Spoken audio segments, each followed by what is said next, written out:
नमस्कार। आज अश्विन शुक्ल नवमी शके 1936 विजयादशमी अर्थात दसरा सादर करत आहोत ठाणे वार्ता। ठळक घडामोडी। जिल्ह्यातील 23 ते 50 वयोगटातील 38 लाखाहून अधिक मतदार मतदानाचा कल ठरवणार।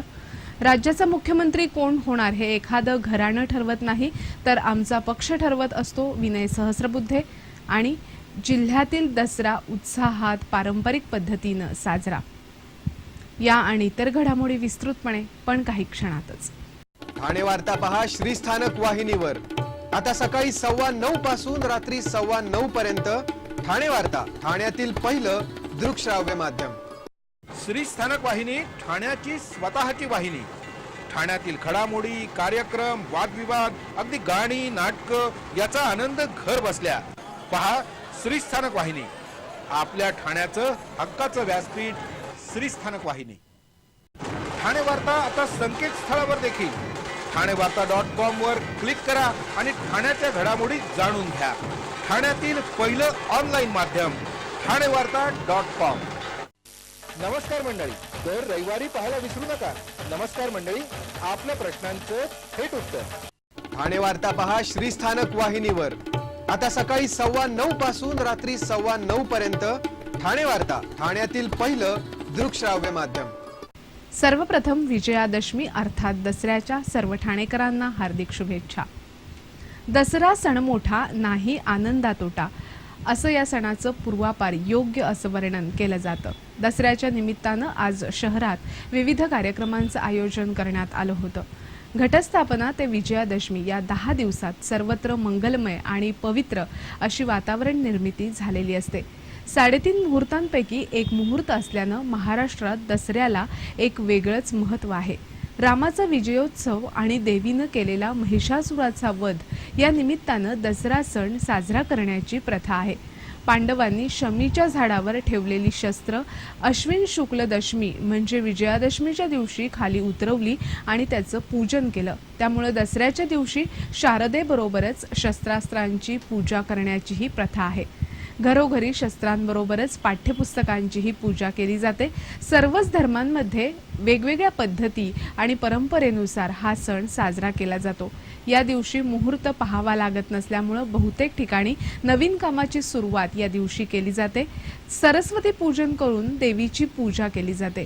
ज्यांच्या घरी घट बसले आहेत त्यांच्या घरी घटांची पूजा करून संध्याकाळी अक्षता वाहून घट आणि घटमाळांचं विसर्जन केलं जातं। अनेक कार्यालयांमध्येही विविध साहित्याची पूजा करण्यात येते। तर संध्याकाळी नवीन कपडे घालून एकमेकांना आपट्याची पानं सोनं म्हणून देऊन दसरा साजरा करण्यात येतो। आज सर्वत्र दसरा उत्साहात साजरा करण्यात आला। राष्ट्रीय स्वयंसेवक संघाच्या ठाण्यातील शाखेतर्फे संघाचा 89वा वर्धापन दिन आज साजरा करण्यात आला। या निमित्तानं शहरामध्ये संघ स्वयंसेवकांनी जोरदार संचलन केलं। राष्ट्रीय स्वयंसेवक संघाचा आज स्थापना दिवस 27 सप्टेंबर 1925 ला विजयादशमीच्या मुहूर्तावर डॉक्टर केशव हेडगेवार यांनी संघाची स्थापना केली। हेडगेवार यांनी शारीरिक, बौद्धिक आणि सर्व दृष्टींनी आपल्या ध्येयाला साध्य करण्यासाठी स्वतःला प्रशिक्षित करण्याच्या उद्देशानं संघाची स्थापना केली। गेल्या 88 वर्षांनंतर संघामध्ये बरीच उलथापालथ झाली आहे। संघाची ध्येय धोरणंही बदलली आहेत, मात्र संघ स्वयंसेवकातील कडवेपणा कायम आहे। संघाच्या स्थापनेनिमित्त ठाण्यातील विविध भागात संघ स्वयंसेवकांनी संचलन केलं। अतिशय शिस्तबद्ध रीतीनं करण्यात आलेलं हे संचलन पाहण्यासाठी नागरिकांनी गर्दी केली होती। बँडच्या तालावर करण्यात आलेल्या या संचलनादरम्यान ठिकठिकाणी संघ स्वयंसेवकांवर पुष्पवृष्टी केली जात होती। ठाणे पोलिसांनी आज शस्त्रास्त्रांची पूजा केली। दरवर्षीप्रमाणे यंदाही शस्त्रागारात विधिवत आणि पारंपरिक पद्धतीनं हे शस्त्रपूजन करण्यात आलं। पोलीस मुख्यालयाचे उपायुक्त सुनील लोखंडे यांच्या हस्ते हे शस्त्रपूजन झालं। दसरा जिवंत क्षात्र भावाचं संवर्धन करतो। शस्त्रांची पूजा ही जिवंत प्रत्यक्ष क्षात्र तेज कार्यरत करण्याचं प्रतिकात्मक रूप आहे। दसऱ्याच्या दिवशी शस्त्रास्त्रांची पूजा करून देवतांच्या मारक शक्तीला आवाहन करून स्वतःत तळपत असणाऱ्या शस्त्राच्या धारेप्रमाणे क्षात्र तेजाची निर्मिती करून घ्यायची असते।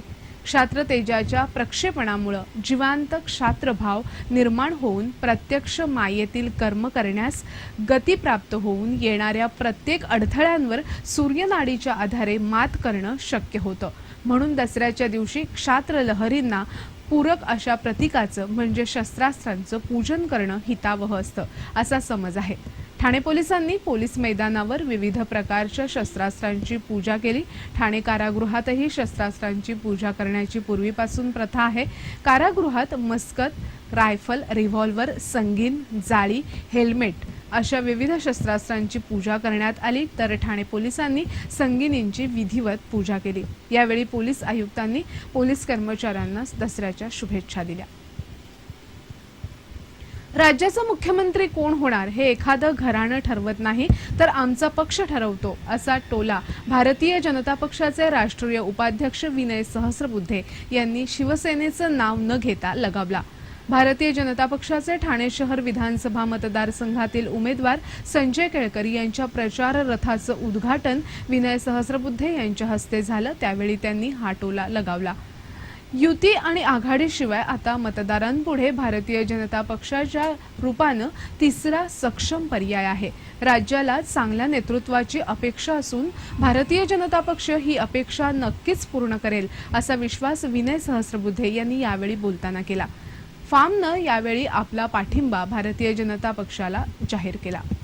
ठाणे वार्ता पहा श्रीस्थानक वाहिनीवर आता सकाळी 9:15 पासून रात्री 9:15 पर्यंत ठाणे वार्ता, ठाण्यातील पहिलं दृकश्राव्य माध्यम। ठाण्याच्या भवानी चौकातील जय अंबेमा विश्वस्त मंडळाचा नवरात्रोत्सव। स्वर्गीय आनंद दिघे यांनी सुरू केलेल्या भवानी चौकातील जय अंबेमा नवरात्रोत्सवास दीर्घ परंपरा लाभली आहे। भक्तांच्या हाकेला धावणारी अशी या तेजस्वी देवीची ख्याती आहे। आपणही सहकुटुंब मित्रमंडळींसह आवर्जून दर्शनाचा लाभ घ्यावा। या 9 दिवसात सकाळी देवीवर अभिषेक करू इच्छिणाऱ्या श्रद्धाळूंसाठी अभिषेकाची सोय मंडळानं उपलब्ध करून दिली आहे। भाविकांनी याचा लाभ घ्यावा असं आवाहन मंडळाचे अध्यक्ष दिलीप देहरकर यांनी मंडळाच्या वतीनं केलं आहे। आपला परिसर स्वच्छ आणि सुंदर ठेवण्यासाठी ठाणे महापालिकेत सहकार्य करा। ओला सुका कचरा वेगवेगळा जमा करा आणि रोगराईपासून मुक्तता मिळवा। ठाणे वार्ता आता संकेतस्थळावर देखील ठाणेवार्ता.com वर क्लिक करा आणि ठाण्याच्या घडामोडी जाणून घ्या। ठाण्यातील पहिलं ऑनलाईन माध्यम ठाणेवार्ता.com।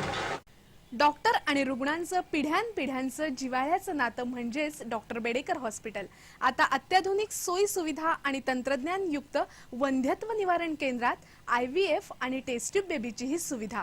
डॉक्टर बेडेकर हॉस्पिटल, महर्षी कर्वे पथ, ठाणे। 65 वर्षांची निरंतर सेवा। मैं मतदान नक्की करणार। मतदान करना तो मेरा फर्ज है और मैं जरूर करूंगा। मला भी माहित आहे मतदान माझा हक्क आहे। मैं मतदान करणार। आधी मतदान करणार मग साइडवर जाणार। Though I travel a lot, I'll make a point to cast my vote. Voting is as important as my duty. और ये भी कोई बुलण वाली गल है, पूरे परिवार दे नाल वोट पाउंड ले जावांगे। मी मतदार म्हणून नोंदणी केली आहे। एक मत सुद्धा निर्णायक ठरू शकतो। मी खूप उत्सुक आहे। आमचं मत आमचा अधिकार। ठाणे वार्ता पहा श्रीस्थानक वाहिनीवर आता सकाळी 9:15 पासून रात्री 9:15 पर्यंत ठाणे वार्ता, ठाण्यातील पहिलं दृकश्राव्य माध्यम। दसरा हा 3.5 मुहूर्तातला एक मुहूर्त असल्यानं या मुहूर्तावर सोनं खरेदीची प्रथा आहे। सोन्याच्या खरेदीसाठी आज ग्राहकांनी गर्दी केली होती। मध्यमवर्गीयांमध्ये गुरुपुष्यामृत आणि इतर मुहूर्तांवर 1 ग्रॅम का होईना पण सोनं खरेदी करण्याचा प्रयत्न असतो। गेल्या वर्षी सोन्याचा भाव चढा होता, यंदा मात्र त्या तुलनेत सोन्याचा भाव घसरला असल्यामुळे सोनं खरेदीसाठी विविध पेढ्यांमध्ये गर्दी दिसत होती। गेल्या वर्षी दसऱ्याला सोन्याचा भाव 30,700च्या घरात गेला होता, तर यंदा हा भाव 10 ग्रॅम सोन्यासाठी 27,000च्या घरात आहे। ठाणे मराठी ग्रंथसंग्रहालयाच्या अध्यक्षपदी माय गोखले यांची बिनविरोध निवड झाली आहे। 120 वर्ष जुने असलेल्या मराठी ग्रंथसंग्रहालयाची त्रैवार्षिक निवडणूक अलीकडेच झाली। या निवडणुकीत विद्याधर ठाणेकर, पद्माकर शिरवळकर, चांगदेव काळे आणि सतीशचंद्र कोरडे यांची कार्यवाहकपदी बिनविरोध निवड झाली। उपाध्यक्ष आणि कार्यकारी मंडळासाठी झालेल्या निवडणुकीत संजीव ब्रह्मे, हेमंत काणे, शीला मराठे, अरुण म्हात्रे आणि मोहन पवार यांची उपाध्यक्षपदी निवड झाली, तर कार्यकारी मंडळाचे सदस्य म्हणून सीमा दामले, जयंत दातार, संजय चुंबळे, आशा जोशी, अनिल ठाणेकर, अरुण करमरकर, वसंत धावडे, कृष्णकुमार कोळी, महादेव गायकवाड, विद्याधर वालावलकर, राजेंद्र वैती निवडून आले. गेल्या 9 दिवसांपासून शहरात सुरू असणाऱ्या आनंद पर्वाचा आज समारोप झाला. गरबा, दांडिया अशा विविध कार्यक्रमांनी गेल्या 9 दिवसात वातावरणामध्ये रंगत आणली. कल्याणमधील इतिहास प्रसिद्ध दुर्गाडी किल्ल्यावर दुर्गा भक्तांनी मोठी गर्दी केली होती. अष्टमी आणि नवमीला देवीचं दर्शन घेण्याची प्रथा असल्यानं गर्दीचा महापूर या ठिकाणी लोटला होता. गेल्या 9 दिवसात केवळ कल्याणच नव्हे तर डोंबिवली, उल्हासनगर, अंबरनाथ, टिटवाळा अशा विविध भागातील लाखो भक्तांनी दुर्गाडी देवीचं दर्शन घेतलं. गेल्या वर्षी केलेला नवस फेडण्यासाठी आलेल्या भक्तांची संख्याही लक्षणीय होती. दुर्गाडी किल्ल्याच्या परिसराला जणू आनंद मेळ्याचं स्वरूप प्राप्त झालं होतं. दिव्यांच्या आकर्षक आणि विलोभनीय रोषणाईनं दुर्गाडी किल्लाही उजळून गेला होता. या आनंदोत्सवाचा गोड शेवट झाला. ठाणे जिल्ह्यातील विधानसभा निवडणुकीवर युवक मतदारांचा वर्चस्व राहणार असल्याचं दिसत असून जिल्ह्यातील 59 लाख मतदारांमध्ये जवळपास 17 लाख मतदार हे 30 ते 40 वयोगटातील आहेत.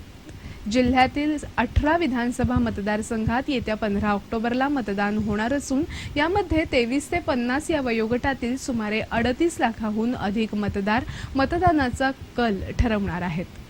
एकूण मतदारांच्या जवळपास 70% इतकी ही संख्या आहे. जिल्ह्यामध्ये 18 वयोगटातील 30,000हून अधिक मतदार आहेत.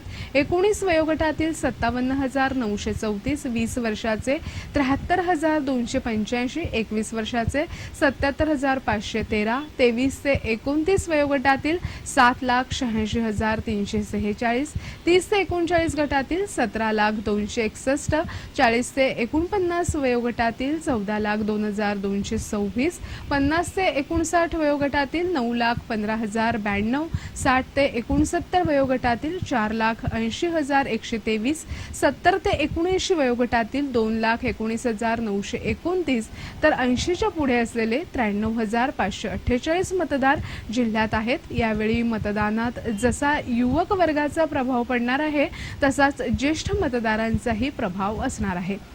50 ते 80 वयोगटातील 15 लाख मतदार जिल्ह्यात असून त्यांची मतही निर्णायक ठरणार आहेत. त्यामुळे उमेदवारांना युवक आणि ज्येष्ठ मतदारांना एकाच वेळी हाताळावं लागणार आहे. जो उमेदवार या दोन्ही मतदारांना आपलंसं करू शकेल त्याला सहज विजय प्राप्त होईल असं दिसतंय.